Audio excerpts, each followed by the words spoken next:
Hello, ladies and gentlemen, and welcome to my, Let's Play of TEW 2020, Total Extreme Wrestling 2020. If you don't know what Total Extreme Wrestling 2020 is, it is a wrestling simulation video game similar to the way they have football management sims, meaning like soccer management sims, that you don't play a lick of soccer, you simulate it. You just build your team and train your team and trade for players and all that stuff. It's the same kind of idea, but with wrestling, obviously, it's a little different because pro wrestling, if you weren't sure, is predetermined outcomes. And so you're kind of just getting the best wrestlers together you can, putting them in the best storylines and in the best matches to have the best match grades and put on the best show you can. It's not really about wins and losses. If you control a company, you do take on other companies and you want to beat them, but it's not wins and losses in the typical sense. I've been playing these extreme wrestling games for a long time. The first one in this series, I believe, was 04? Total Extreme Wrestling 2004?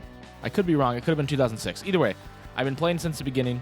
And before that, the creator of this game, Adam Ryland, made freeware games that were also like wrestling sims, the most popular being Extreme Warfare Revenge, which it's a free game. You can still download it to this day. It's much more limited than this game is now. The amount of changes that's happened in 20 years almost, it's obviously very limited, but it's still a fun game to play. So this game's very limited visually. The only time you'll see the wrestlers is they have like little profile pictures, I guess you would say. You don't watch any wrestling. You just sim the matches. They kind of tell you what goes down in the match, and then that's it. The one issue is that this game isn't licensed with real wrestlers in it because, for one, WWE would probably be the one you license, but then you wouldn't have any of the free agents, you wouldn't have any of the other promotions, so it'd be a real pain to try and get those companies to agree to all appear in the same game together. So there is modding, so you can make your own database of real promotions.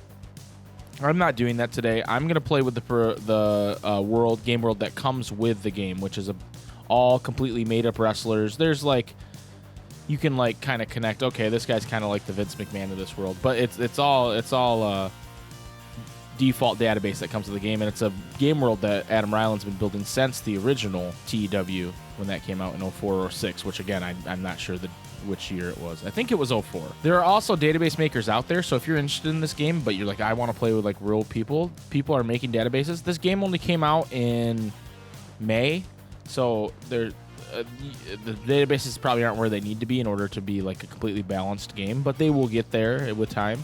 If you go to the Grey Dog Software website, they have all kinds of different mods, and that's where you download patches for this game and all that stuff. That being said, let's kind of dive into the game world, and I can explain to you guys what exactly is going on there. We're playing with the database that the game comes with, called the Cornellverse. Now, it says here, first appearing 16 years ago in TEW 2004, the Cornellverse is a fictional game world that is used as TEW's default database. Named after one of the main characters, Tommy Cornell, it is designed to offer a wide range of different playstyles and situations. The following screens will give you a brief overview of each of the game areas. So this has been going on since 2004 when the first TEW was made. And it's basically, they can't legally put real wrestlers into the game to develop themselves. They would need to have a license for that, like the WWE 2K games do. So what they do is they create their own database. They've created their own universe that's been ongoing since 2004, and it's actually really deep and nuanced at this point. So we're going to kind of go through this little thing just so you guys get an idea of the game world that I'm going to be playing in for this Let's Play. First up, we have the USA, which is where we're going to be playing. Spoilers, we're actually going to be playing with SWF, which is my favorite of the Cornellverse promotions. They're the most like the WWE in my opinion, but there's some slight differences, and we'll go over that.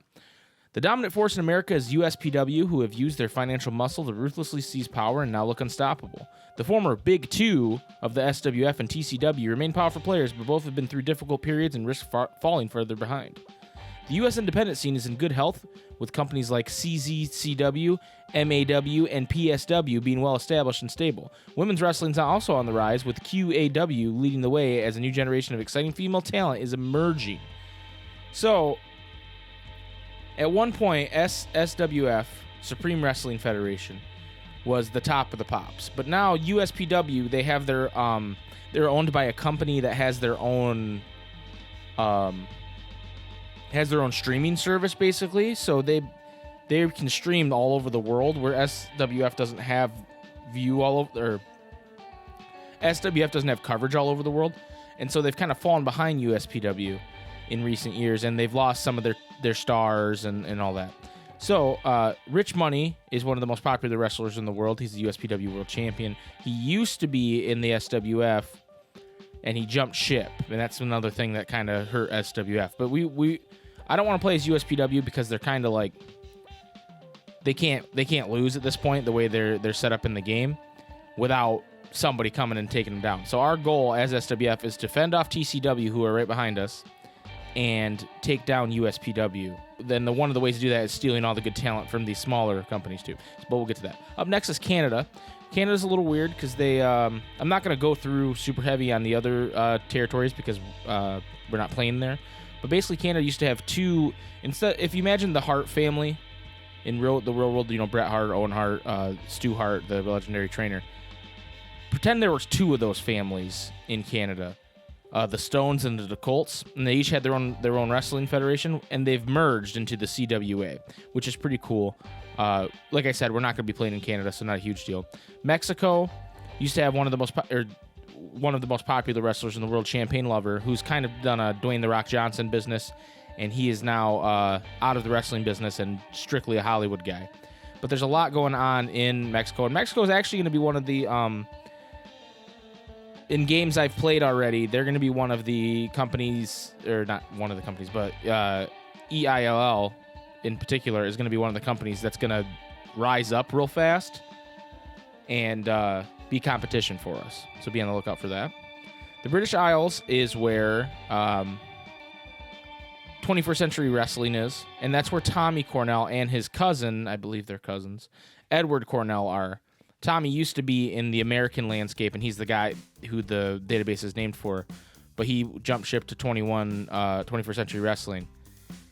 And it's very possible that his contract will be coming up while we're playing, and we're going to try to get him back over to America, because he is the reason the database is named after that is because he is by far one of the best wrestlers in there, even at his advanced age. He's in his 40s, I believe, but he's still just an incredible talent.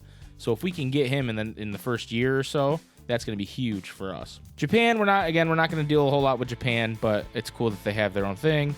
Then they have Europe, so outside of England, which is cool. And then Oceania, which actually, what's real crazy about them is there's a lot of talent in Australia and New Zealand that fits in what we do, but they're not very popular in America. But it's possible we take some of that talent. We go, hey, you come here and get popular in America, and you're going to be a huge boon for us. So we'll see what happens there. They have these avatars, including an avatar I use all the time called the Horny Toad Gangster, because that's my wrestling name. And so basically the way this game works is you pick an avatar and you control that character. Now, sometimes I pick the Horny Toad Gangster, sometimes I pick some of these guys. But what you can also do is you can play with anybody in the game universe. We're going to actually play, and we'll get into this more in a minute. We're going to play as Eric Eisen. So Eric Eisen is the real-life counterpart to Eric Eisen would probably be Shane McMahon. And Eric Eisen is, we'll read his bio here, the Supremacist, which is not a great nickname, but we'll roll with it. The Supremacist Eric Eisen is the youngest son of former SWF founder Richard Eisen and a controversial figure in his own right. The only one of the Eisens to actually wrestle, Eric's in-ring career rubbed a lot of people the wrong way, as although he was a decent worker, he was pushed way in excess of his talent, including a world title run, which many people consider an all-time low point for the company. His continued push is widely considered to be a major factor, with several big names like Rich Money and Steve Freely choosing to jump to USPW. When an IRS undercover operation forced Richard Eisen's early retirement in 2018, Eric's brother Jerry became owner. In order to keep the peace within the family, Jerry made Eric the new head booker, a move that meant Eric retired from in-ring competition. Since retiring, Eric has also become engaged to SWF star Emma Chase, which I don't know how that happened, but we want to be the booker of SWF. So we can be the booker or the owner.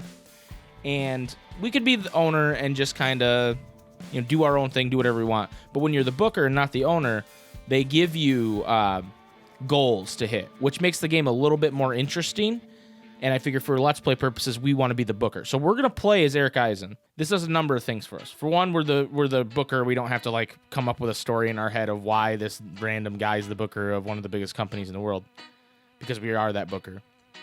Second, Eric Eisen in particular is kind of a jackass. And if we're controlling him, we kind of take his ego out of everything, if that makes sense. So he's not going to do anything. We're controlling him, so he's not going to do anything weird or crazy. Not that he would have really, because he's not wrestling, but I think we're going to make him an active worker because he's got some nice popularity here. 74 in 2 territories is pretty big deal. So we can job him out a little bit to some of the up-and-coming stars and get us in the right direction. See, he has some attributes like egomaniac. The worker has a huge ego. When perceived as a major star or star, they have a positive natural impact on the backstage environment. Otherwise, they have a negative one, getting worse when they become perceived less. So he can really fuck up our backstage if we don't use him right. I'm trying to be comprehensive in my explanation of this, just in case you've never played this game before. But we're going to start with the default reputation, because why wouldn't we? User talent. You start with 30 points to put into 6 different stats that affect how things work out. We're going to apply the Jack of all trades template, but then we're going to kind of, I think his diplomacy is probably going to be 4, and we're going to give him silver tongue, which is important.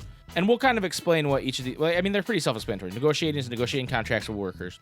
Motivating is being able to give a speech and make a worker more likely to do a better job. Creativity is when you're making, you're assigning workers gimmicks, or I think it's just gimmicks. When you're assigning gimmicks, basically there's a better chance for them to end up going over better than if you didn't have high creativity. Leadership affects the locker room backstage, which it's gonna suck anyway, but SWF's locker room's pretty good regardless, so I'm not worried about that. Diplomacy is how you handle situations between workers and you in between workers. And then Silver Tongue, there's a new thing in this version of the game where you can talk to a worker and maybe change their mind on something. And so that's actually really powerful. That's why we're putting 9 out of 10 in it. For example, if there's a worker that, say, only works in Oceania in Australia, and we want him to come work for us, I can talk to the worker beforehand and say, hey, you should work in the USA. And if most of the time, if they're jobless, they'll say yes. And then there's certain ones, maybe we can talk some workers out of retirement. Well, there's different things we can do. We can even go as far as talk a worker into taking steroids to improve their look if we want. I don't know if we'll do that. That seems pretty evil, but you get I think it's for every 100 shows you run, you get another point. It takes a while to become like a really, really good character. If you know about this game, it's very flexible in how you can play it, and they have preset rule sets. I have a specific way I like to play it. I like to turn off the repetitive booking penalty, and this is kind of like, it's kind of cheating, but, let me play the game how I want to play. Basically, after a certain amount of having the same 2 workers work together, you're going to be penalized. Like, I think it's after the 3rd match in 6 months or something like that. You're penalized for having them work in if the match is worse. If the match is better, you can keep going. But then every time they work together after that, they're going to have a better and better match. I think that's kind of a harsh. I think 3 is kind of a harsh penalty, so I get rid of it. Crowd management, and this is the other one that people that play this game are probably going to go, really, dude? You're not going to use crowd management? But the reason I don't use crowd management is I don't like it. It's a little too, like, it's too gamey for me to book what I feel like is like a realistic wrestling show. Crowd management to me is kind of like you're supposed to like warm up the crowd and then cool them down and then warm them up and cool them down. It's kind of like a wave. And I get how it works, but sometimes it doesn't work how I want it to, and it's too gamey for me, so I turn that off. I leave pretty much everything else on. I don't do mandatory TV booking because I think that's crazy. Overuse is another thing I turn off, and basically that means like if a worker is considered unimportant and you use them too much on a show, there's a penalty for it. I don't get... To me, it's like, why? Why is there a penalty for it? Like, if I'm using the guy in the main event, obviously there should be a penalty for it, and that there is a penalty in the matches because he's not over enough or whatever it might be. But the overusage to me, because like it will be by 1 minute and it will go, oh, it's an overuse penalty, so I turn that off. And then I don't like scouting. Scouting basically is you can't see the real stats. Like it'll give you a range of stats as opposed to like right here it says Eric Eisen's popularity is 74. So if we look at his stats, instead of giving me a 30 in flashiness, it might give me a 20 to a 50 in flashiness. And to me, I'm not a big fan of that in any kind of game, so we turn that off too. Pro mode is just like the hardest settings if you turn that on. Okay, so here we are on the company selection screen. The Supreme Wrestling Federation are the most famous wrestling company in the world and have been the dominant force of the North American wrestling market for almost the entirety of the modern era. Run by the famous Eisen family, the company has generally been characterized by a ruthless attitude towards competition and a willingness to poach talent. Their status as undisputed kings of American wrestling was lost in 2015 when they were surprised by the massive growth of USPW.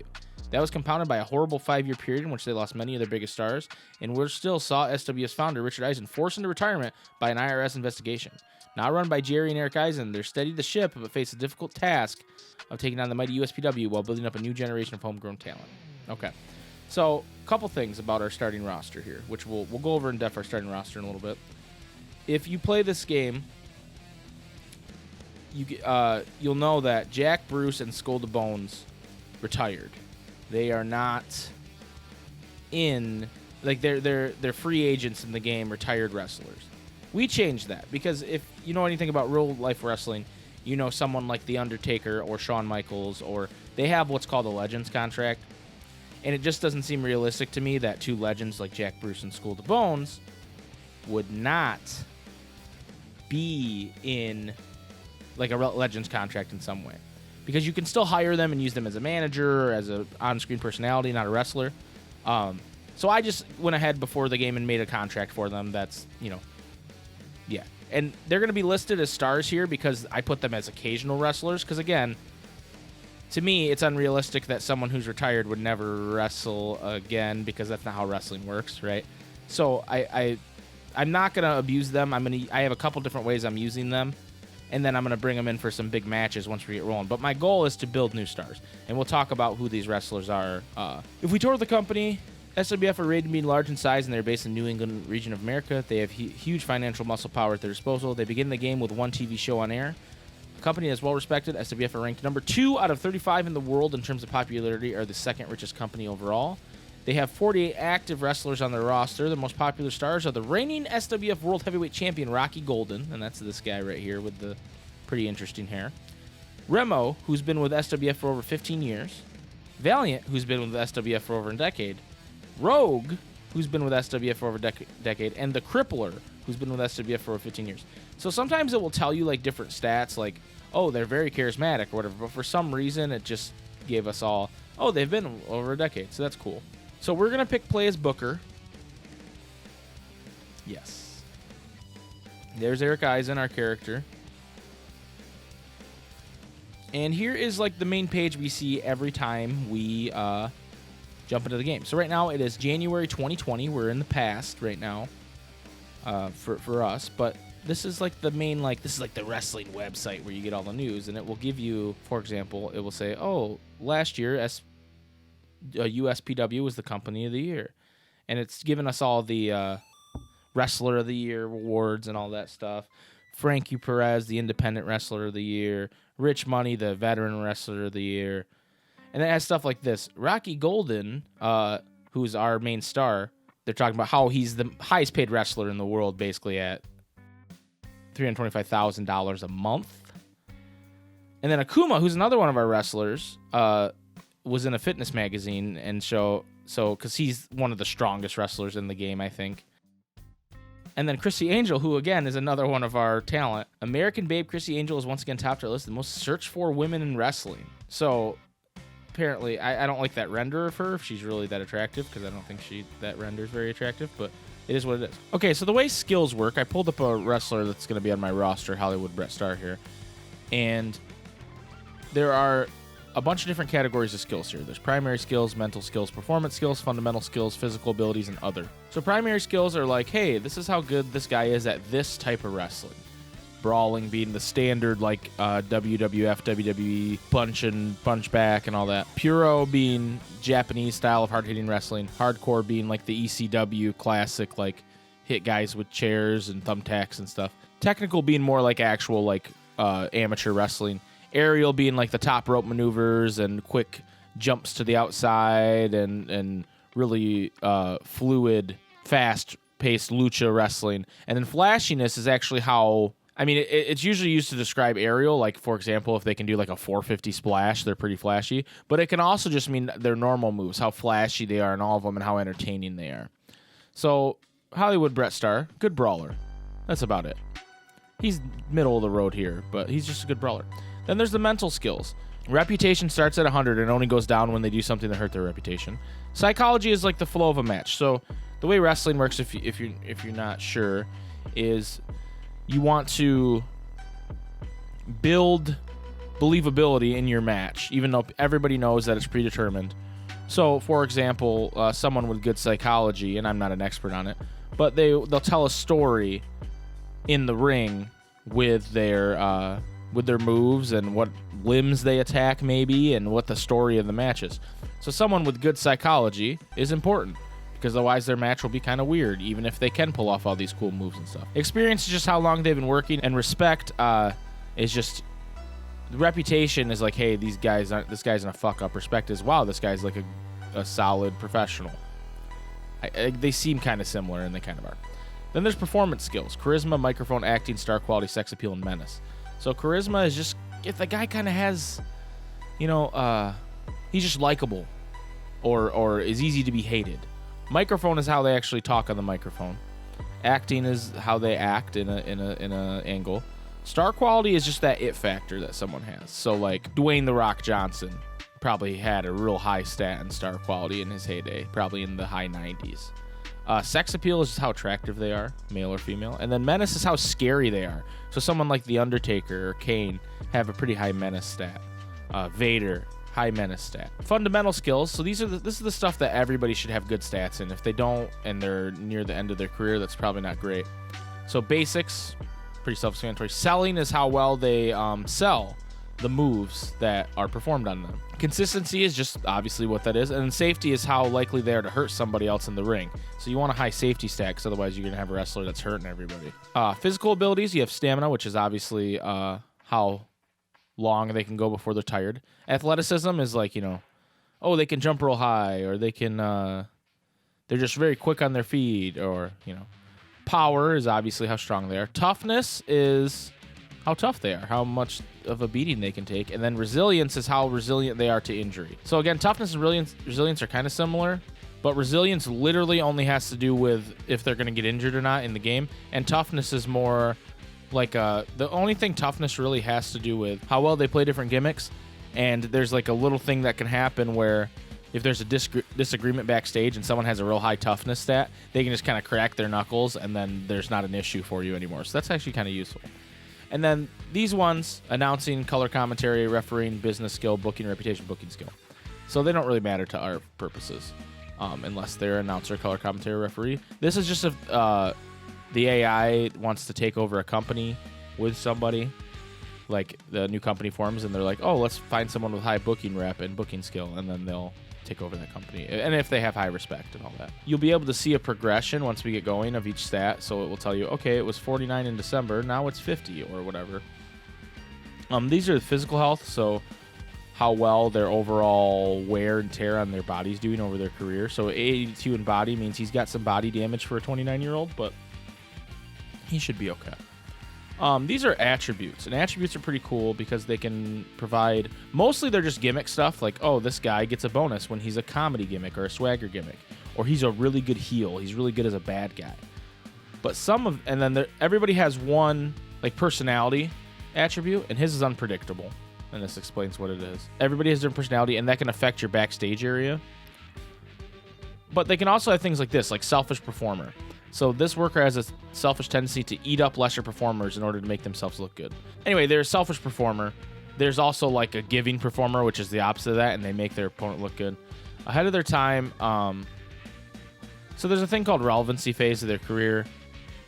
Basically, at a certain age, workers just won't be as relevant anymore, and their overness will drop, and their skills will drop. He's unaffected by that because he's ahead of his time.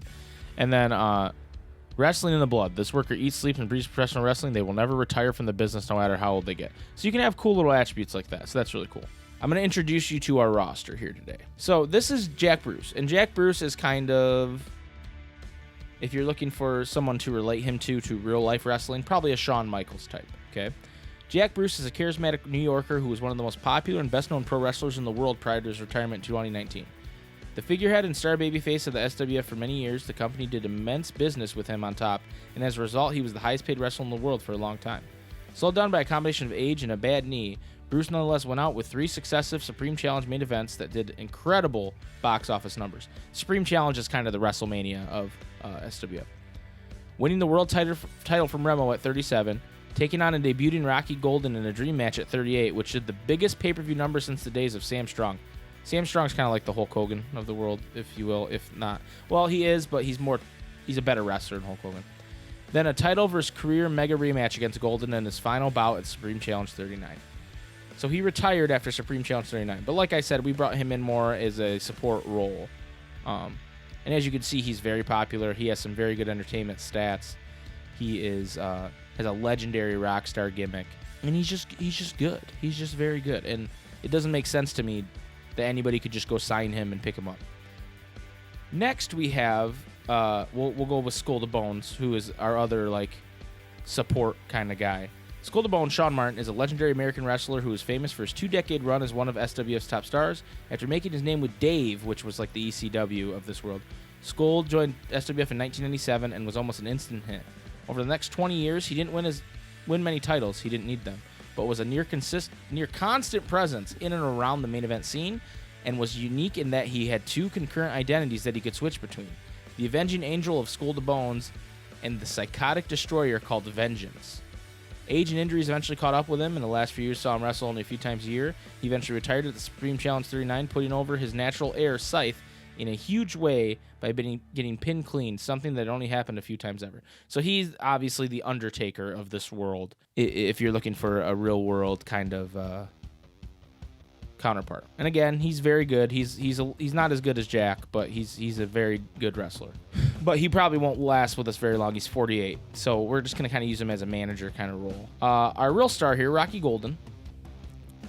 I gotta be honest with you guys. I'm not a huge fan of Rocky Golden. I think he's kind of boring, but he's who we have right now, and he's who we're gonna roll with. Rocky Golden is the powerhouse with a $1 million look who is one of the biggest stars in America. After paying his dues on the California independent circuit, his career really took off when he was signed by TCW in 2006. The company got behind him with a big push, culminating in him beating the legendary Tommy Cornell for the world title in 2009. Golden went on to be the company's figurehead, highest paid star, and multi-time TCW champion. When his contract came up for renewal in 2018, it sparked a furious bidding war between the big three, with SWF eventually landing their man thanks to one of the most lucrative contracts in wrestling history. Golden debuted at the Supreme Challenge 38, winning a heavily hyped Legend vs. Legend dream match against Jack Bruce, and has been strongly booked ever since. So he's our world champ. He's probably our most popular wrestler. He's got decent skills. His star quality, 100 is the highest star quality you can get, obviously, and that's a big deal. But he's kind of Hulk Hogan, right? He's just kind of, to me, he's just kind of boring. He's just a big dude that can brawl and looks good. And that might be a little bit what we're about here. But let's look at his title history. Yeah, so, and he's not homegrown, which bothers me. Like, I want a guy that's SWF grown, you know what I mean? So we're going to have him on the top for a while because he's our figurehead, which is something I'll explain later, which I feel like I'm saying a lot during this. But eventually we're going to unseat him, and he's going to be a main event player, but he's not going to be our main guy. Eventually we're going to replace him somehow. But we got to build stars first. Then we have Remo, who to me is the next most important guy in our company here. And Remo to me is kind of like if Ken Shamrock was successful. Well, no, because Ken Shamrock was like a MMA fighter, a legit one. Remo's kind of like Randy Orton to me, but like with like more of a Goldbergy kind of like real wrestling style. Discovered by the SWF scouting system when he was just 19 years old and fresh out of training, Remo Richardson has been with the company ever since, although his surname has long since disappeared. That's kind of a WWE thing. A true powerhouse, he's known for his explosive attack style and surprising athleticism. Over the years, he's developed from a clumsy, raw rookie into a top worker, and the only surprise about his 2011 SWF World Heavyweight title win is that it took so long to happen. Now firmly entrenched at the top of the card, Remo continues to be one of the SWS major assets and biggest stars, and is a surefire Hall of Famer when he eventually decides to hang up the boots. Remo, I've just always attributed him to like a Randy Orton type, even though he's probably a better worker than Randy Orton ever was. But he's just he's middle of the road in his entertainment skills, but his star quality is really high, and he's going to be a very important. 37 Wild No Spring Chicken is still that he still has plenty of years ahead of him, hopefully. While I'm on that topic, retirement for these guys is a randomized thing. At the beginning of the game, it creates a, unless you set it, you can set it to be like, oh, I don't want this guy to retire till he's 65 or whatever. But I leave them all random, and so he could retire tomorrow, although very unlikely, or he could retire in 20 years game time. It just really depends, which is really cool, and it makes every time you boot up the game different, even if you're playing with the same database. Scythe. He has a goofy render which is supposed to he's supposed to be like this badass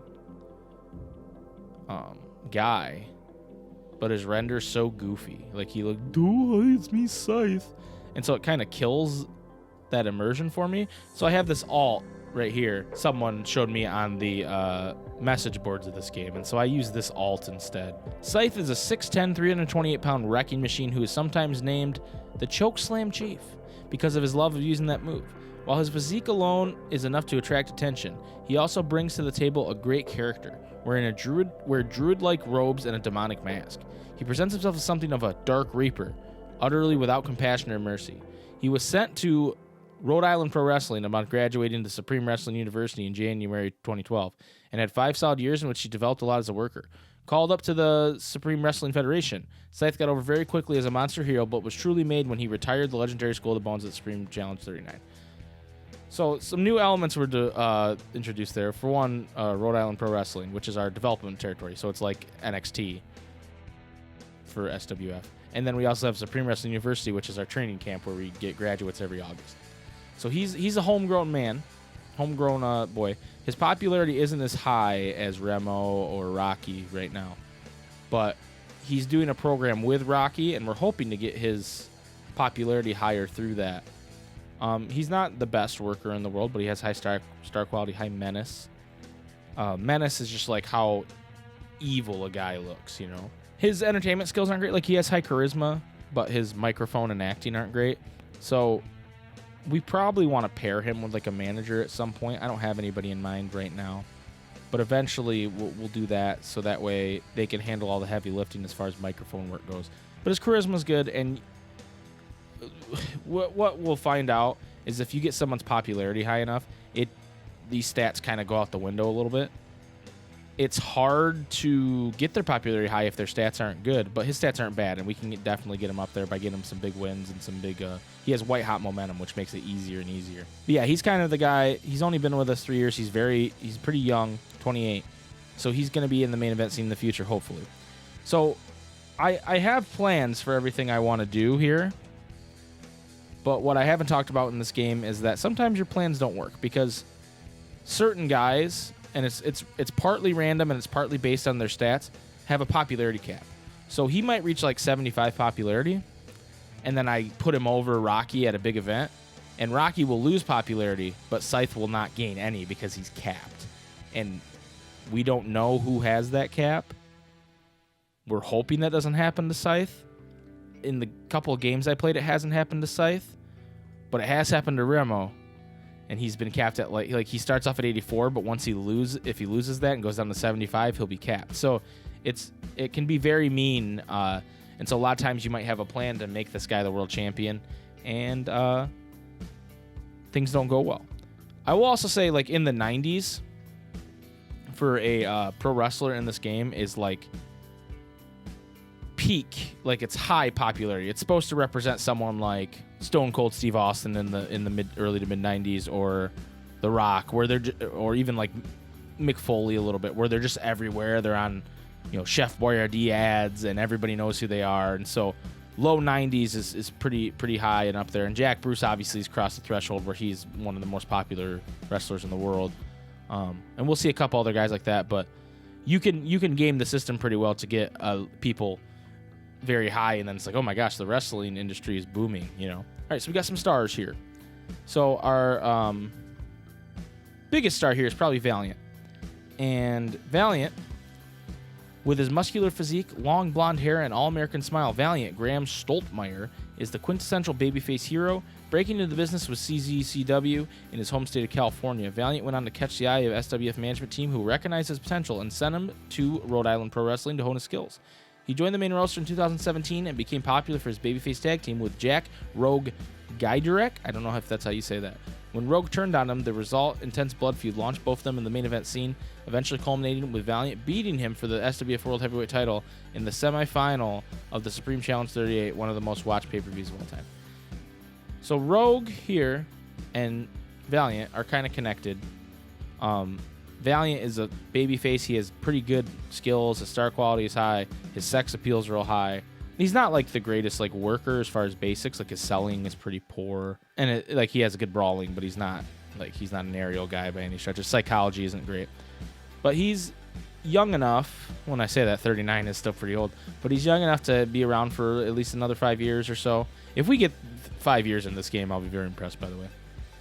And so he's going to be around the main event scene if the game allows us. He's managed by Hannah, and so they have good chemistry. They start the game with chemistry, which I haven't talked about chemistry yet, but basically you can have good chemistry, great chemistry, bad chemistry, or awful chemistry with somebody, whether it's manager to worker, wrestler versus wrestler, tag team partners, and then announced teams can all have that kind of chemistry, good, bad, or whatever. There's certain chemistry that's preset in the game, like him with Hannah, but most chemistry is random, and the game decides at the beginning of the game. So you could have, like, we could have Scythe and Rocky Golden have bad chemistry, and that sucks because it really tanks the match grades. So Rogue is one of the more successful British wrestlers of all time. He first came to fame with Dave, where although he had a short stint, he was impressive enough to garner interest from many other companies. Eventually he chose to join SWF after being personally approached by Richard Eisen. His first few years of the company saw him become a very popular babyface mid-carder, but it wasn't until he turned heel on his tag team partner Valiant that he truly became a superstar. Adopting the ring name of Rogue and joining forces with Emma Chase gave him a new lease on life and helped him rocket up the card. Now firmly established as a top guy, he has won the World Heavyweight title 3 times, which is pretty big, and he's actually a really good worker. He's not just a like, he has good entertainment skills, but if you look, besides his selling, which is a little poor, he has really good work stats for a guy his age and for a top of the card guy in SWF. So we really like him. The Crippler. I really love the Crippler, and here's why. The Crippler used to be Lobster Warrior. So he used to be the Lobster Warrior in SWF, which is just funny.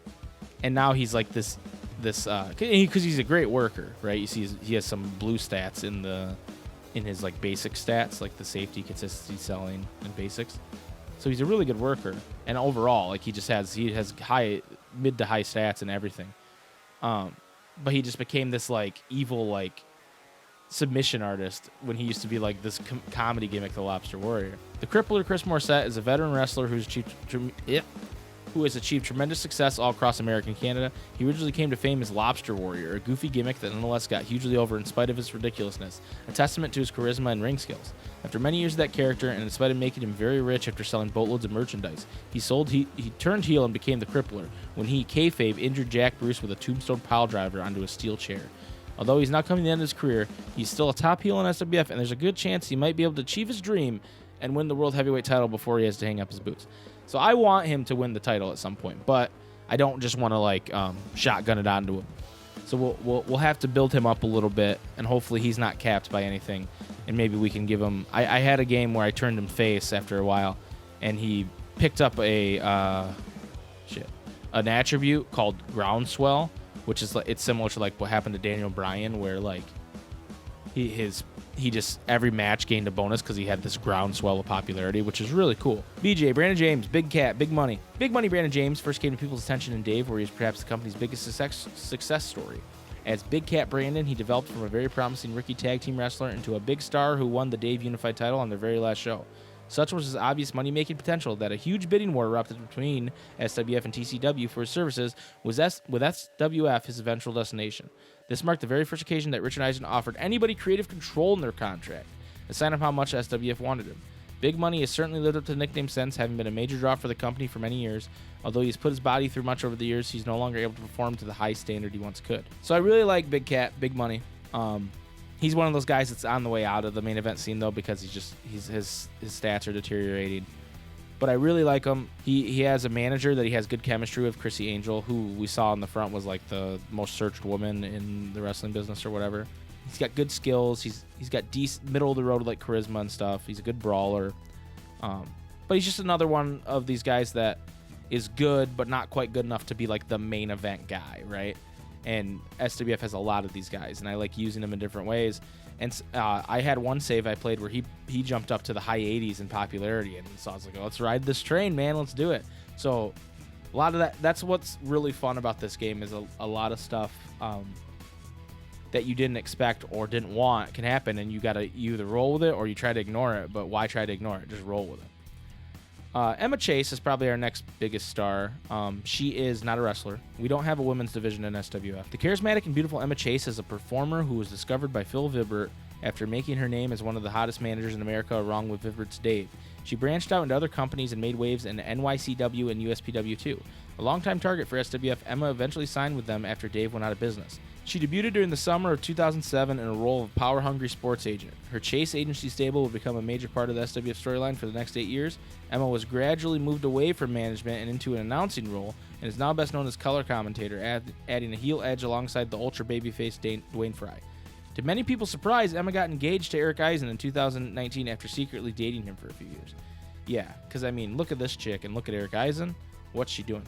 But she is one of our most charismatic and best entertainment workers we have with all these blue stats here. She obviously doesn't wrestle. She's pretty over. They use her as a color commentator, and we can do that because I don't have a good replacement for her as of yet. But there's a couple things I like to do in order to free her up for managing, because she can't manage and color commentate.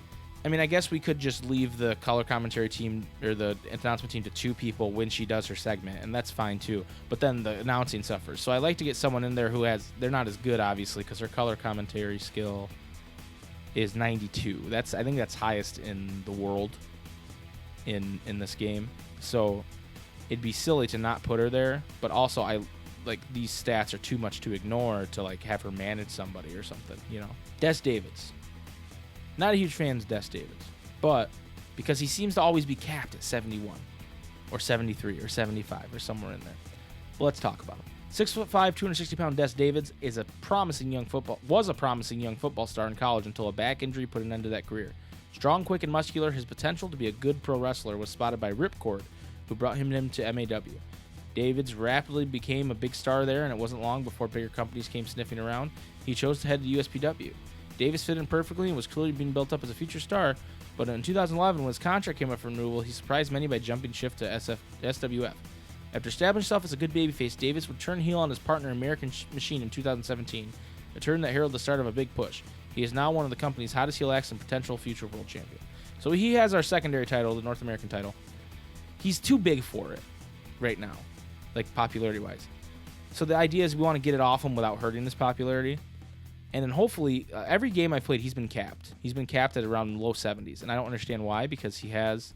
I guess his charisma's high, but his microphone and stuff isn't... it's high 60s. Microphone's pretty good. And his star quality, it's not a blue stat, but it's good. Athleticism doesn't really matter, but it's cool that he has it.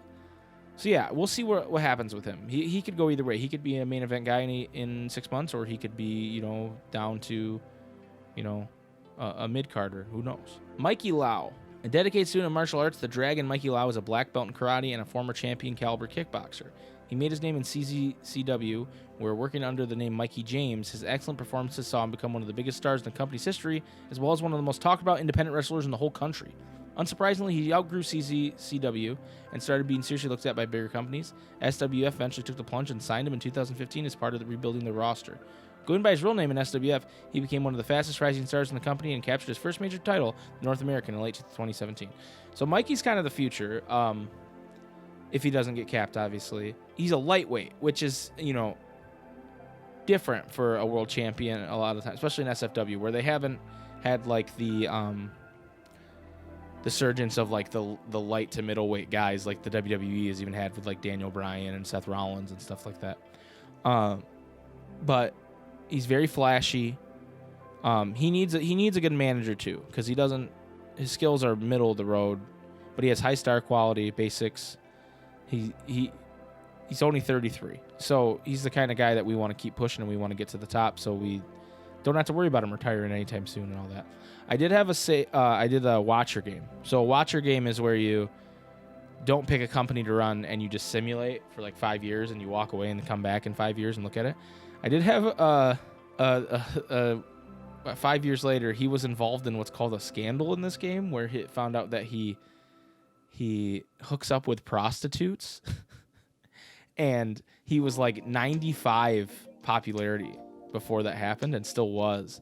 But if you hired him, it dings your company super hard because it was a scandal. So so he was just this free agent sitting there with 95 popularity because he had a prostitute scandal, and I just thought that was pretty funny. So hopefully that doesn't happen to us in this game. All that stuff's random too. And finally, in the stars category, we have Randy Unleashed, which is a dumb name, but it's better than his real name, Randy Bumpful, okay? Because that's a stupid name too. Randy Bumpful is a wrestler from Florida who is best known for teaming with his older brother Zimmy as the former 5-time SWF Tag Team Champions, the Amazing Bumpfuls. The brothers came through the SWF training system, and right from their debut in 2005, it was clear they had massive potential both as a tag team and as solo acts. After dominating the tag team scene for a decade, the team split up in 2016 after Zimmy's broken leg meant he'd be out for a significant amount of time. Randy was repackaged as a heel singles act, first as Randy the Unleashed Bumpful, and later the more stylized Randy Unleashed. The heel turn has lit a fire under him, and Randy is producing some of the best matches of his career. The Bumpfuls, man. Zimmy will be in the category lower, but they're both fantastic workers, like some of the best workers in the game, and you can get them pretty over pretty fast. And I usually like to feud them with each other to start, but yeah, they're just really great. And the worst thing about them was their name, but they kind of got around that with the Randy Unleashed, and we'll see what Zimmy's name is when we go to the next category here. I guess I should explain how perception works. So, like, a major star is obviously someone that we treat as a major star. And there's someone with, like, for example, he's not, like, Big Cat's more over than Scythe is. But the way Scythe has been treated recently, meaning his wins and his momentum, means he's going to be a major star as opposed to a star. Where if we look at Big Cat, he has warm momentum. So that's why even though he's more over, technically, he's considered a star, and Scythe is considered a big star because he's been, or like Valiant. Valiant's treated, he's very warm. So he's not, they average out the overness with the momentum, and that's how they decide if someone's a major star, well-known. So people can fluctuate pretty frequently depending on how you treat them. Whew, we got a lot of wrestlers to go over, everybody. So we'll start with our boy Zimmy, ZWB. I like ZW because his name's Zimmerman Walpole Bumpful. Who came up with this? ZWB is a popular worker who is best known for teaming with his younger brother Randy as the Amazing Bumpfuls. They were SWF's premier babyface tag team for a decade, winning the tag team titles 5 times during that period and put on many great matches. There was already talk of splitting the team when a badly broken leg for Zimmy in 2016 forced SWF's hand. While Randy turned heel and became Unleashed, Zimmy sat out for over a year recovering and rehabilitating. He returned for the obligatory feud with his brother towards the tail end of 2017 and was soon back up to speed, producing great matches. Repackaged as ZWB, he now runs a gimmick centered around his show-stopping message and is getting over... Oh, that's a typo. Is getting over as a major player. So he's not quite as over as Randy, but he's actually the better worker. And he's someone that, in games I've played, has just rocketed to the 90s so fast when you do him right. Where it actually role reversed in my most successful game. Randy got hurt for a period of time, and that's when by the time Randy came back, Zimmy was out of his league. Zimmy was like a 95 overall in like the whole world, and it was like, holy shit.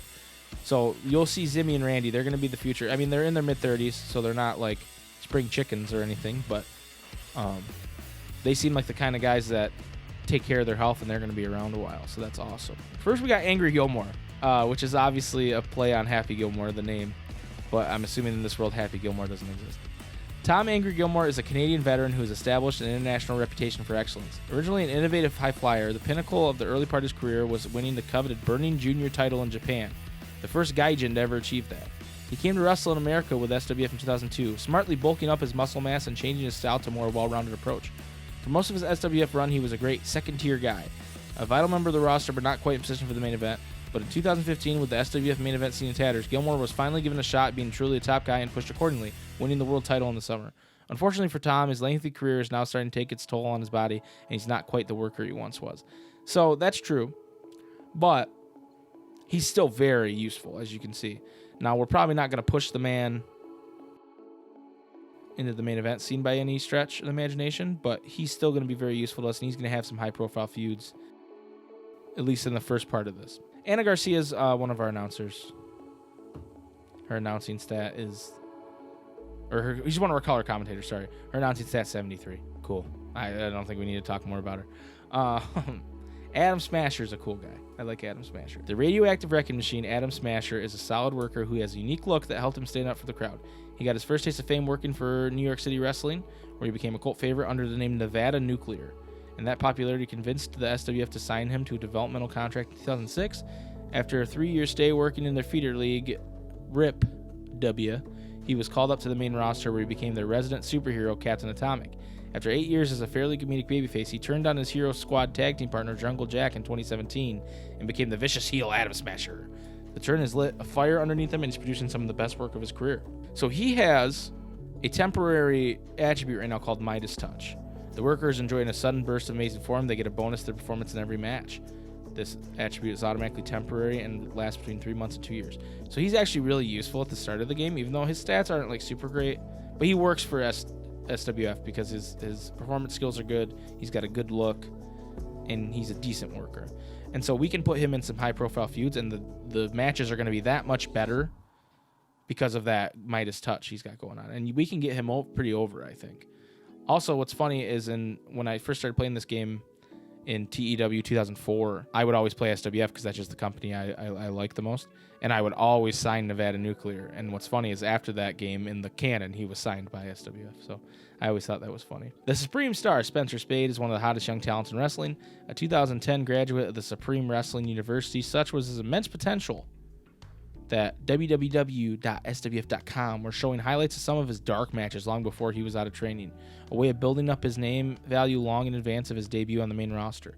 An all-rounder with charisma that burned, Spade was sent to Rhode Island Pro Wrestling to learn the SWF way of working and develop quickly. He was called up to the main roster in 2017 alongside his manager and real-life girlfriend, Dolce Moreno, and has quickly settled in. Very few people doubt that he's going to be SWF champion someday. So this guy... He's only 56 over right now, as you can see, it's pretty low. This guy's a big deal. He's very charismatic. He's got good microphone stats. He's got good worker stats. His flashiness is pretty high for a guy that's not a high flyer, so to speak. And he's only going to get better because he's only 29. And I think 30 is the max mature age. And so he's... I mean, and you could still... Your stats can still get better after 30, but they only get better from working with other people who are better then at that point. Once your character hits maturity, which it can be a random number anywhere from like 22 to 30, they only get better from working with better workers. Whereas if they haven't hit maturity yet, they just get random stat boosts as the game goes on. So that's like the difference. I know I'm kind of like explaining like game mechanics as we're doing this, but I think this is the best way to do it. I've been talking for like 50 minutes straight so far about this fucking game and we haven't even started playing yet. All right, we might as well go to a guy I like to team with Spencer Spade a lot, Mainstream Hernandez. Jimmy Mainstream Hernandez is a charismatic performer with a real flair for the dramatic. He first found fame as a member of the initial Maw roster, where he not only developed from a green rookie into a good worker, but he also found much success, winning both the first 2 Ripcord Invitational tournaments as well as Mid-Atlantic Championship itself. Outgrowing the company, he would head to FCW and have a solid run in the Puerto Rican organization. After 8 years there, he was signed by SWF to help revitalize their roster. Known simply as Jimmy Hernandez at first, he turned heel in 2018 and returned to the Mainstream name and gimmick. So he's in the same popularity bracket as Spade is, as you can see. And here's what I like to do with them is I like to team them up in like interviews and stuff and in storylines, which we haven't even touched storylines yet. But I like to team them up because Jimmy has right now hot new catchphrase, which like the Midas Touch is another random attribute you can get, but he starts with it. This worker has recently invented a new catchphrase that's caught on in a big way. They get a bonus to their performance in every angle in which they get to talk and a boost to their merchandise sales. So what I do is I team them up and they kind of, in my head, they kind of clown on whoever Spencer or Jimmy is feuding with, and they after a few months of doing that, they start to get really big numbers in angles and interviews and stuff. And so I like to team them up, and they both get over. Unfortunately for Jimmy, sometimes he gets capped in the 70s, whereas Spencer Spade, I don't think I've ever seen him capped because his stats are so good. So hopefully I'm knocking on wood here. Hopefully it's not the first time that happens. I'm trying to go over the major players here because there's some guys that I'm going to be honest with you, I don't have anything for. Creative has nothing for him. Oh, here's Hannah, who is Valiant's. Okay, so I take it back. Valiant and Hannah are not actually dating in real life, but they have good chemistry. But she's a pretty decent man. Like, she's not great, but the fact that they have good chemistry and her sex appeal is super high, that it just gives Valiant a boost pretty much in everything he's in. So it's really nice. Joey Morgan. I hate his soul patch, but love the guy. Joey Morgan is a talented worker whose career has been something of a roller coaster. Early on in his career, back when he was known as Joey Minnesota, he made his name via stints with New York Wrestling or whatever and Dave, although he was just as well known for stories about backstage altercations and short tempers for his great matches. He would move eventually, that's not English, he would eventually wind up at TCW, where he became a major star and had a lengthy run as world champion. The Supreme Wrestling Federation, desperate for marketable talent to fill their decimated main event scene, poached him in 2015 by offering him an extremely lucrative contract. He hasn't quite managed to repeat his enormous TCW success in SWF, although he's considered a big star and someone who can sell pay-per-views if given the right opponent. Although he's a 70 overall, he's still sitting in the well-known as opposed to star, and that's because he has cooled momentum. We can get him back up there very fast, though, because he's a pretty good worker. Something I've seen, unfortunately, his stamina is only a 75, and that dies out real fast in games I've seen for him where he ends up in the 50s, and then he's pretty much unusable because SWF has a certain... Okay, let me just explain products right now. So products. This is basically what decides what your wrestling company is like and what works in your wrestling company versus what doesn't and what the fans expect. One of our things is matches less than 15 minutes will not be able to achieve world-class scores. So you can do matches less than 15 minutes, but they're not going to be as good, theoretically, as they would be if they were 15 or more. So once his stamina falls, he's not going to be able to work a match like that, and it's really going to penalize him. Something I like to do with this, too, is match... I like to uncheck spinal impact moves are not allowed. I get why it's like that, but it just tears down all the match ratings, and you don't want that. And then I also like to change this to loosely enforced, so I don't get penalized as hard if I do have a heel versus heel match or a face versus face match. So here's the description of our product. This is the typical Western style of having larger-than-life characters battled out with soap opera storylines and angles. Connection with the crowd is far more important than in-ring skill, although great matches are still appreciated. This style appeals to a large and varied demographic. And these are like the rules that it hits me with. There's a lot of them. I'm not going to go over every one right now. We'll go over that a different time, but I just wanted to explain to you what I meant by when he doesn't have good stamina anymore, that he's going to be kind of... he's going to be hard to use. But that's probably a year or two down the road. Our tag team champs are right here. Monte Triscard and Paul Huntington. If I'm being honest with you guys, I'm not a huge fan of this tag team. I actually really like Paul Huntington. He's a great worker. He's been with SWF for a long time. Good heel. But Monte to me is just not a great worker. I mean, he's a decent hand. Like he's someone that can take some losses, but to me, he's not a tag team champion. They're like a temporary champion or a champion that just exists to like give the belt to someone else between two babyface teams. So yeah, I'm not a huge fan of their team, and eventually we'll kind of phase out that team and probably keep Paul, and Monty will probably go by the wayside unless like he has a really good Destiny stat in this game and he just like blows up. But I don't see that happening. The guys that are going to be tag team champs are right here. Huey and Jefferson Stardust, the Awesomeness. They are just a very good tag team. They're heels, but they can do well as baby faces too. And it even says in Huey's profile here, the only downside is that they're such enormous fun that they're constantly on the verge of having the fans turn them babyface because they're that good of heels. They have really good stats. They're kind of guys that I want to like really run through the tag team division and have them win it a few times, and then I'll split them up because they're going to be great single stars for us. I've gotten to the point where I'm probably not going to read everybody's blurb here because we're getting less and less important on the important scale here. Here's Billy Barabokowski, and he is he's just a big hairy bear man. I'm not a big fan of Billy. I don't really have a lot to do with him usually when I play. He's usually there to... I usually make him into a tag team with another worker that I'm not into, just so I have some heel fodder tag teams to lose to different tag teams. But like his entertainment stats are so low, and to me, the rest of the stats, like the menace, doesn't really help that much, even though it's high. He's eventually someone that will probably be phasing out and let him go work somewhere else, but he's got some decent overness for a mid-carder, so we'll probably try to transfer that to someone else. Dwayne Fry is our announcer, and he's the best announcer in the world. He's got a 92. He wins Announcer of the Year pretty much every year. He's also gay, and when he came out, it received national media attention because of the positive response it got from the locker room. So there we go. That's cool. I like that. But he's just going to be our announcer for as long as he wants to be. He's 37. He'll be there a while. Akuma, I like, is a 6'6", 340-pound behemoth. He's a former bodybuilder. He's a big boy. I like to push him a little bit, but ultimately his stats, like especially his working stats, like selling a 55, he's got to get better before I can, and his stamina's really bad. So right now he's in a tag team with the high-flying Hawaiian, who is not a well-known. He's the next one down. We'll talk about him in a minute. And so he's got to kind of be in a tag team right now because his stamina's so low, or we got to put him in a bunch of squash matches. So ultimately he lacks enough for me to push him more than the 67 he is usually, unless he gets better after a few years. Which, that being said, I'm going to click Performance Center. So we can send up to, I think it's like 10 guys to the Performance Center, and that will improve their skills over time more than it would normally. So that's nice. Enforcer Roberts is a road agent. He used to work as a worker. He's our best road agent. He has 95 psychology. What makes a good road agent in this game is respect, experience, and psychology, and he's really good at all those. So he's a good road agent. We like him a lot. Here's Eric Eisen. We read his profile already. We're gonna talk to him right now, and we're gonna say, "I want to come out of retirement," because we're talking to ourselves. See how that works. And now he's a wrestler.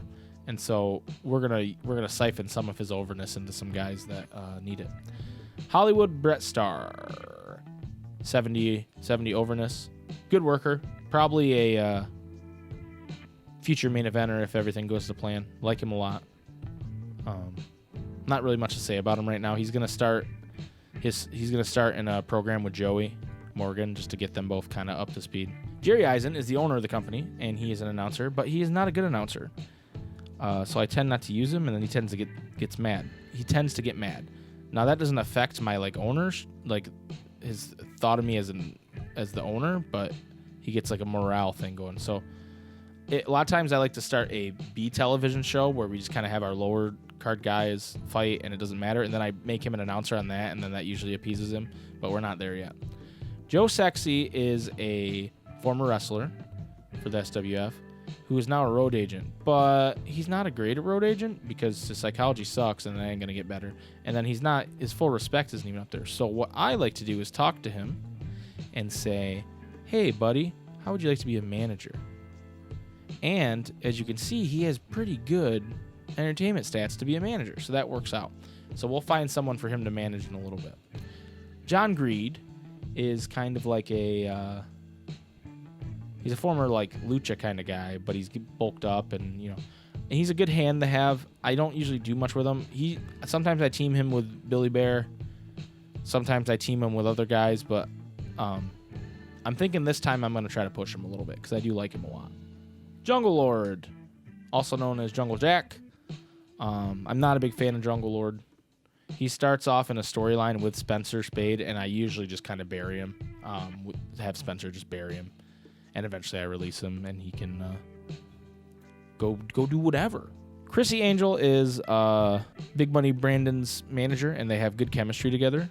The problem with her is she's dated. If we go look at the backstage stats, she has dated Huey Cannonball and Randy Unleashed, and so that has a negative effect in the locker room, and it actually makes her feel alienated, and so her morale slowly goes down over time. But she's such a good manager, I can't really get rid of her, so that's something we have to deal with. Usually I bribe her and they're feeling better about it. Lenny Brown, Big Bad Lenny Brown, can go a number of ways. If his destiny stat is good, he's going to be someone we push to the moon. If it's not, then he's probably going to fall by the wayside.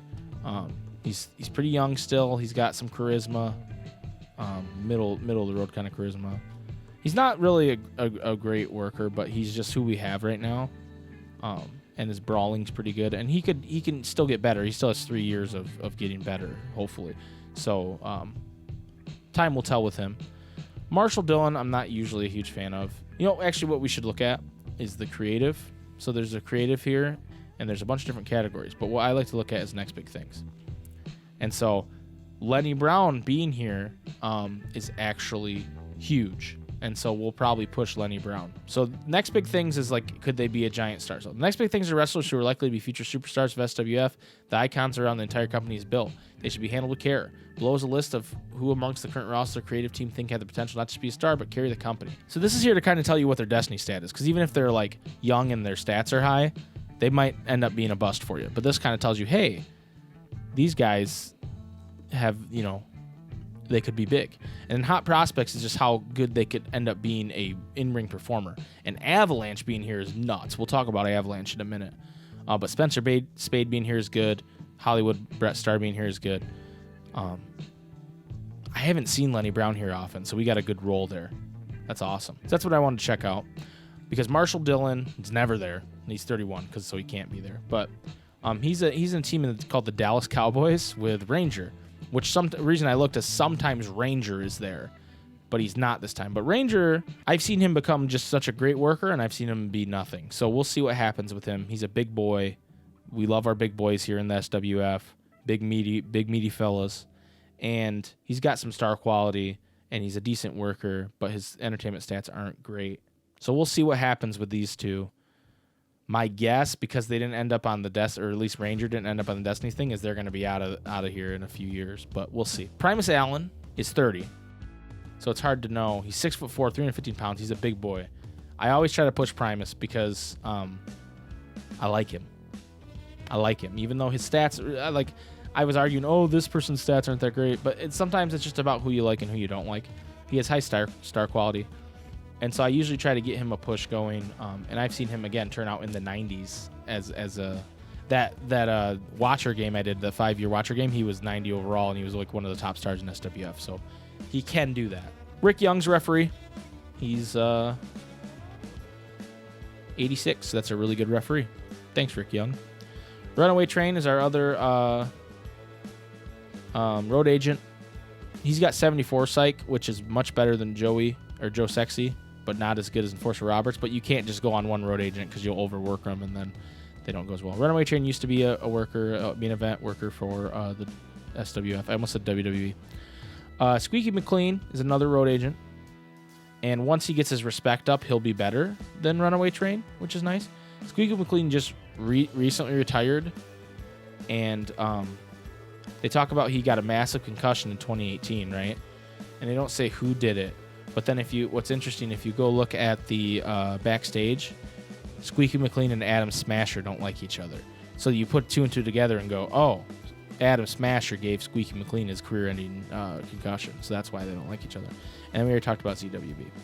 Moving on, we got a big roster. We got more to go. We got recognizable boys. So American Machine, I do not like. He's just kind of a bodybuilder dude. He's got the Ode to Sting or Ultimate Warrior face paint going. He's just not a good worker. I'm not a big fan. I usually job him out and get rid of him. The only thing that would save him is if he ends up having good tag team chemistry with another one of these guys, and then I can throw him in a tag team. That would save him. Other than that, he's probably going to be one of the first guys we release, to be honest. Up next, we have Avalanche, which insane to me that Avalanche is on that list of, what did it say about him? Is a dark horse for future success. He is showing signs of turning into a fantastic in-ring performer. So Avalanche is a 450-pound dude. He's to me, I always equate him with Mabel or Viscera or whatever you want to call him from the 90s, WWE, WWF in the 90s. Just a large man who's there to be a large man. His selling's at 38, but more importantly, his stamina's at 44, and he can't even be in the ring for more than 8 minutes at a time. I don't know how he's going to end up being a good worker, but maybe I'll hold on to him just to see what the deal is. Maybe I'm wrong. Maybe I'll just let him work dark matches, and we'll see what happens. All right, Big Smack Scott. Forgot about Big Smack Scott. So BSC, or BSS, I mean, not BSC. I don't know why I said C. He's like Scott Steiner, Big Papa Pump, basically. This guy's a dickhead. And he's got good charisma and stuff. He doesn't have great wrestling skills. But what he's more known for, personality-wise, former steroid user, he's a grifter. He's just a lot of things, like, and somehow he's worked in SWF for a long time. He's been with them for 14 years. But like before that in the game, he just bounced around because he couldn't stay anywhere because everybody hated him. He's in a tag team with Kurt Larmy, who's kind of like the John Cena if he didn't become a megastar. And Kurt Larmy is actually pretty decent. He has he had some potential in his 30s, and then he kind of didn't do as well as you thought. But they're a tag team, and they lose to my babyface tag teams, basically. And I keep them for a while because they do have good overness, but I don't have any plans to push them any farther than they are. But I just think they're funny. Eventually, we will be those guys will be going down to some smaller leagues to do their Legends tour, but they won't be with us. BJ O'Neill is a decent manager who manages Awesomeness. She manages Huey and Jefferson, and she's all right. She's just kind of there. Brett Biggins has been with SWF for a long time, 21 of his 24 years of wrestling, and he used to be in a tag team with his twin brother, Bart Biggins. And Bart Biggins actually works for a different company. I think he works for TCW. But Brett is still kind of hung on. So he's a tag team specialist, which means if he's in a tag team that has at least 15 experience and does not have negative chemistry, the team gets a special performance bonus on top of any chemistry bonus. So that's useful. So what I like to try to do is find someone he has good chemistry with. But for whatever reason, it seems like he has bad chemistry with everybody. And so I usually end up releasing him because he's not that great of a worker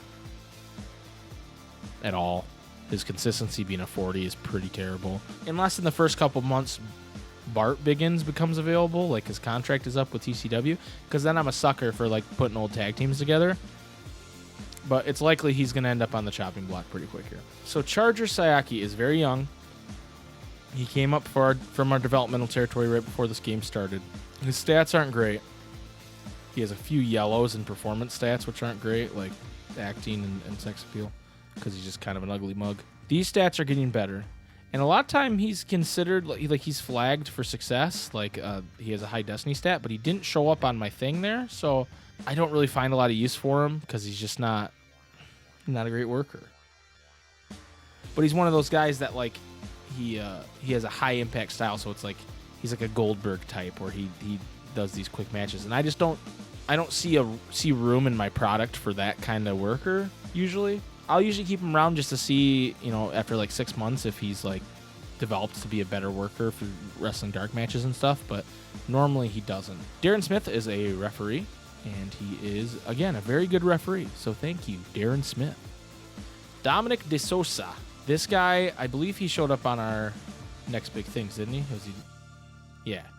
So he's got a good Destiny stat or a good potential stat, but when it asks, is he going to end up single-handedly selling on Reeds and drawing millions of dollars? Probably not.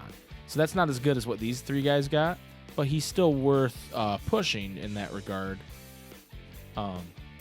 because his star quality and sex appeal are pretty good. He has good charisma. This stuff will get better. And actually what I think we're going to do with him, and he might get mad about it, but we're going to send him down to RIP. Yeah. He's like, it's too small for me because he's 38 over. But we're going to send him there anyway just to see if he gets even just a little bit better in our developmental territory. And we're going to do something with our developmental territory that you'll see that basically turns it into a factory for getting workers better. So we'll see. We'll show you how that works. Dolce Moreno is Spencer Spade's boyfriend in real life and his valet, his manager. Her stats aren't super great, but she has good chemistry with him, and that is just as good as having stats in the 70s here. So we'll keep her around for as long as Spencer Spade's around. High flying Hawaiian, who we talked about earlier, teams with Akuma. He's got a 93 star quality, which is huge. That's a big deal. He's getting better. He's 27, so he's not as young as like the typical like project we're looking at. But there are many who have tipped High Flying Hawaiian for future greatness, and is with good reason. The 27-year-old seems like he was almost born to be the face of a company. There's definitely a glimmer of something special there. It's just a question of drawing it out and developing it correctly. So he's going to be a focus of getting him over. I'd like to, if we were going to tag team him, I'd like to team him with someone better than Akuma, just because Akuma's stats aren't great. But Akuma kind of will hide a little bit of his like inexperience and stuff. So we'll see what happens with him. James Prudence is an old hand. He's 40 years old. He's a good hand to have. He has really good stats. I'm hoping his psychology gets better and better, and when he retires, he'll be a good road agent for us. But he also has pretty good performance stats, as in like charisma and stuff. So I usually team him with somebody so to be like a heel tag team. Just Insensitive is a good pun, but he's not a worker I like super much. He's okay. He's a good guy to take losses. He's in a stable with Hollywood Bart Starr, or Hollywood Brett Starr. I always say Bart Starr because that's the Green Bay Packers quarterback. And then Monte Triscard and Paul Huntington, called the Rat Pack. I don't really like that stable, so he doesn't really get a lot of usage with me. Sometimes I send him down to Rip. We're going to leave him here now because I'll need him to take some losses. Kristen Pierce manages Avalanche, and she's actually got some good charisma. In the mid-70s is always good. If we get rid of Avalanche, we will be moving her on to someone else. We talked about Kurt Laramie. Makutsi is weird because he starts with a negative attribute called In a Funk. The worker is enduring a period of extremely poor form. They get a penalty to their performance in every match, and that sucks. And sometimes it's so bad that I end up getting rid of the guy. And then when you add in the fact that he's a heavy soft drug user, meaning he smokes weed, he's going to get pinged a couple times when we drug test. And so usually I use that as an excuse to get rid of him because he with that, he could end up being a decent worker in the end.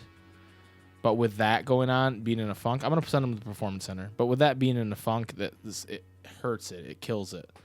It's bad. Masked Patriot. So Masked Patriot is a worker that I haven't usually liked, but in the last game I played, he turned out to be really good. And he's he's a pretty decent worker. I just thought the Masked Patriot gimmick was kind of lame, but we might find use for him. Right now he's teamed with Maddie Faith. So Maddie Faith is an interesting one because he's the son of Christian Faith, which I know a funny name, but Christian Faith is like one of the most decorated SWF champions of all time. Just a big, powerful dude that won a bunch of championships and was around, feuded with Jack Bruce all the time, and he's in our Hall of Fame. But he's gone from the business. I couldn't even bring him back if I wanted to. But his son's here, and people are like, oh, according to his profile, it's like, oh, he's going to be a big star. But if you look at his stats, there's not. I mean, for being 23, he's pretty good, right? So I guess best case scenario, he's got another 7 years of developing and getting better. So hopefully he does, because right now he doesn't seem like a main event star to me based on the stats. So we'll see what happens with him. But yeah, I haven't had a game where he's turned out so far. So we'll see. We'll send him to the Performance Center too. Not RIP, but the Performance Center. Oliver Cobb, also known as Kentucky Bill, also known as Fastball, also known as Will Pheasant, his real name, is what I like to call enhancement talent. He is a jobber, if you will. He's there to take the loss. He's got a really nice selling stat. He makes other workers look good. He's here to take losses. He does that for a while for me, and then he gets the hell out of Dodge. Robbie Retro, the Disco Stud, is a charismatic dude. He's a big dude. We like big dudes. Light heavyweight. And I don't know if it's his gimmick or what. He has good star quality. I just can't find anything to do with him, usually. I'm going to try to change that this round. He's one of the guys that's on my list where I'm like, okay, I'm going to make Robbie Retro work. All right, so Robbie Wright, the king of charisma. They're not kidding about that. He's got very high entertainment stats, which we don't have a lot of guys like that are young. He's not a great worker by any stretch of the imagination. His safety is really good, but so he needs to get better with that. He was on our creative list, I believe, of next big things. Yeah, he's second down. I think with his skills right here, he could get over very fast without having to send him anywhere, and hopefully he just gets better. So we'll keep him. Sammy Smoke, again, another jobber, if you will, although his selling's not great for a jobber, and he wants to be more than a jobber, so... But he just jobs for us. He does some jobs, and we usually get rid of him after not long. Shane Stones is a referee. Just a slightly worse referee than the other two, but thank you, Shane Stones, for being a good referee. And then Steven, the future, the sensational Parker. Steven Parker, I like a lot. As you can see, he has really good stats. He's just not been getting pushed. And we're going to change that because we like Steven Parker. And he could easily be in a star role very quickly.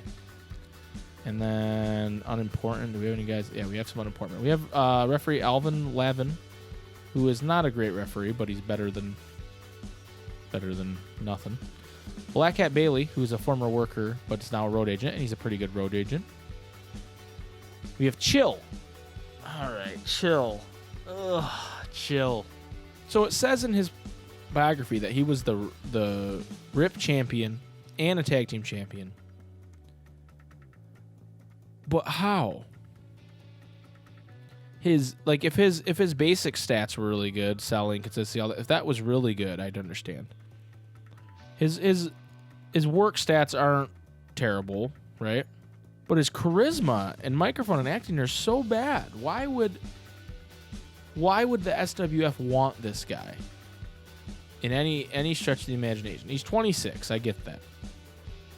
So we're going to send him down to work in RIP, and we'll see what happens with him. He's probably not going to pan out, would be my guess, because that charisma stuff, that's hard to groom. And we have Franklin Fumir, who is he looks like Michael Cole. I mean, doesn't he? Doesn't he look like Michael Cole? But he's younger, and he's a backup announcer, but he's not great. And honestly, I don't understand. One part of this game I don't understand. There's a few parts I don't understand, but we'll get there. But how announcers get better, I don't get that. If they do, if they don't. I don't really have a show for him to work because he's not good enough to work the shows. And right now our announcing team is Dwayne, Anna, and Emma, and they have excellent experience together. So to shake that up just to get that guy better, I don't know if that's smart or not. And maybe it is, because maybe I need to get but is he going to be as good as Dwayne? Probably not. So that's our roster. I hope you enjoyed taking a look at it. We will be looking at free agents and things. We'll be looking at our developmental territory at some point in a different episode.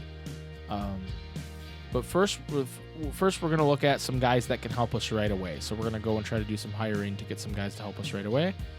And then eventually we will book our first wrestling show. I know this has been a lot of me talking. This is a different kind of thing for me, but I hope you guys have enjoyed it so far. And yeah, we'll see you next time.